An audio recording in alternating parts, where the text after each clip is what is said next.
이번 시간에는 우리 테스트 자동화 도구에 대해서 같이 한번 살펴보도록 하겠습니다. 테스트 자동화 도구다. 그럼 말 그대로 테스트를 자동으로 해주는 그 도구를 보고 얘기하는 거예요. 원래는 사람이 반복적으로 그렇게 수행하던 그런 테스트 절차를 스크립트 형태로 구현해 놓은 그런 자동화 도구를 적용을 시켜요. 적용을 시켜서 보다 쉽고 효율적으로 그렇게 테스트를 수행할 수 있도록 그렇게 이제 만들어 놓은 게 우리 테스트 자동화예요. 그러면 이 테스트라는 건 원래 사람이 반복적으로 그렇게 수행을 했었는데 이 자동화 도구를 이용하게 되면 인력 낭비도 줄일 수 있겠죠. 그리고 시간도 절약할 수 있고요. 그리고 보다 객관성 있는 그런 평가를 할 수 있어요. 그리고 테스트가 다 끝나고 나면 그 결과를 이제 시각적으로도 전부 다 사람이 보기 편리하게 표현도 할 수 있을 거고요. 사람이 접근하기 힘든 그런 시스템 같은 것도 우리가 이 자동화 도구를 이용하게 되면 테스트가 가능하겠죠. 이런 자동화 도구의 종류에 보게 되면 지금처럼 정적 분석 도구라는 게 있고 테스트 실행 도구가 있고 성능 테스트 도구가 있고 테스트 통제 도구가 있고 크게 이렇게 네 가지로 구분할 수 있어요. 자, 첫 번째 거부터 하나씩 보자고요. 우리 정적 분석 도구요. 정적 분석 도구라는 거는 프로그램을 실행하지 않고 분석하는 그런 도구를 보고 우리가 정적 분석 도구라고 합니다. 그래서 얘는 소스 코드에 대해서 표준 코딩 스타일, 코드 복잡도, 그리고 남은 결함 이런 것들을 발견하기 위해서 사용되는 게 우리 정적 분석 도구요. 그래서 얘는 어떻다?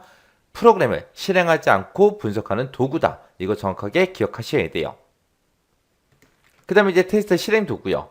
얘는 이제 스크립트 언어를 사용해서 테스트를 실행하는 그 도구를 보고 우리가 테스트 실행 도구라고 하는 거예요. 테스트할 그 데이터랑 테스트를 어떻게 할지 그 수행 방법이 포함된 그 스크립트를 작성해서 우리가 실행을 합니다.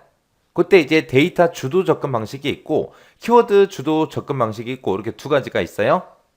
그때 데이터 주도 접근 방식이라는 거는 테스트 데이터를 저장을 해요. 저장을 하고 그걸 읽어내서 이제 실행하는 방법을 보고 우리가 데이터 주도 접근 방식이라고 합니다.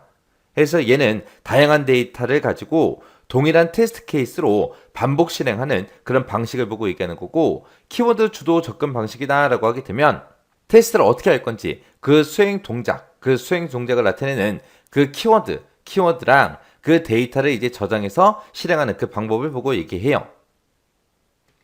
그 다음에 이제 성능 테스트 도구요. 옛 말 그대로 성능을 테스트하는 거예요. 그래서 애플리케이션의 처리 양이 됐든 응답 시간이 됐든 경과 시간이 됐든 자원 사용률이 됐든 이런 것들을 가상의 사용자를 만들어서 테스트를 이제 수행합니다. 해서 성능 목표 달성 여부를 확인하는 그런 도구가 우리 성능 테스트 도구요.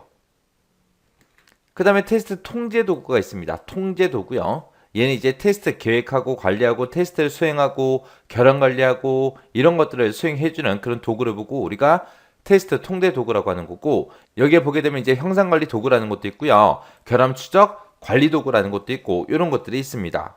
여기서 이제 형상 관리 도구라는 거는 우리가 테스트 수행할 때 필요한 다양한 도구 같은 것들이 있죠. 데이터들이 있죠. 그런 것들을 이제 관리해주는 그런 도구를 보고 우리가 형상 관리 도구라고 그렇게 불러요.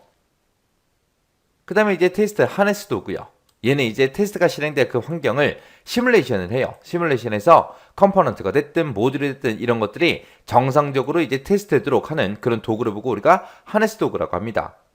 테스트 하네스라는 거는 우리 컴포넌트가 됐든 모듈이 됐든 이런 것들을 테스트하는 환경의 일부분을 보고 얘기하는데 얘는 이제 테스트를 지원하기 위해서 테스트가 잘 되게 그렇게 이제 지원하기 위해서 생성된 그 코드, 그 데이터 그런 것들을 보고 우리가 테스트 하네스라고 그렇게 이제 부릅니다.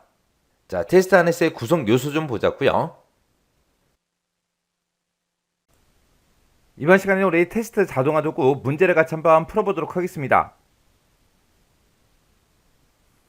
애플리케이션의 이제 처리 양이 됐든 응답 시간이 됐든 경과 시간이 됐든 자원 사용률 이런 것들에 대해서 가상의 이제 사용자를 생성을 한대요. 생성을 하고 테스트를 이제 수행한대요. 테스트를 이제 수행을 해서 성능 목표를 이제 달성했는지 그걸 이제 확인하는 그런 테스트 자동화 도구가 뭐냐 그렇게 이제 물어봅니다. 이런 걸 보고 우리가 성능 테스트 도구 그렇게 이제 부르는 거죠. 그래서 우리 테스트 자동화 도구라는 거는 말 그대로 테스트를 자동화할 수 있도록 도와주는 그런 도구를 보고 우리가 이제 테스트 자동화 도구 그렇게 이제 부르는 거고요. 그때 이런 테스트 자동화 도구는 테스트를 이제 어떻게 하냐 그 유형에 따라서 이제 여러 가지로 나눠지죠.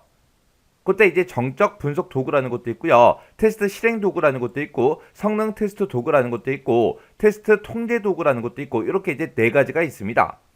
이 정적 분석 도구라는 거는 프로그램을 이제 실행하지는 않고 소스 코드를 이제 분석하는 그런 도구를 보고 우리가 이제 정적 분석 도구 그렇게 이제 부르는 거예요. 그래서 그 소스 코드를 보고 코딩의 표준 그리고 코딩 스타일, 코드 복잡도 그리고 남은 결함 그런 것들을 발견하기 위해서 사용되는 게 우리 정적 분석 도구고요. 그 다음에 이제 테스트 실행 도구라는 거는 스크립트 언어를 사용해서 테스트를 실행하는 그런 도구를 보고 얘기합니다. 그 다음에 이제 테스트 통제 도구라는 거는 테스트를 이제 계획하고 관리하고 테스트를 수행해주고 결함 관리 그런 것들을 수행해주는 그런 도구를 보고 우리가 이제 테스트 통제 도구 그렇게 이제 불러요. 그래서 우리 테스트 유형에 따라서 지금처럼 이렇게 이제 네 가지의 이제 자동화 도구가 있습니다. 그 다음에 이제 테스트 하네스 도구라는 것도 있어요. 얘는 이제 테스트가 실행될 그 환경을 시뮬레이션해요. 시뮬레이션해서 컴포넌트가 됐든 모듈이 됐든 그런 것들이 정상적으로 테스트가 되도록 하는 그런 도구를 보고 테스트 하네스 도구 그렇게 이제 부르는 거예요.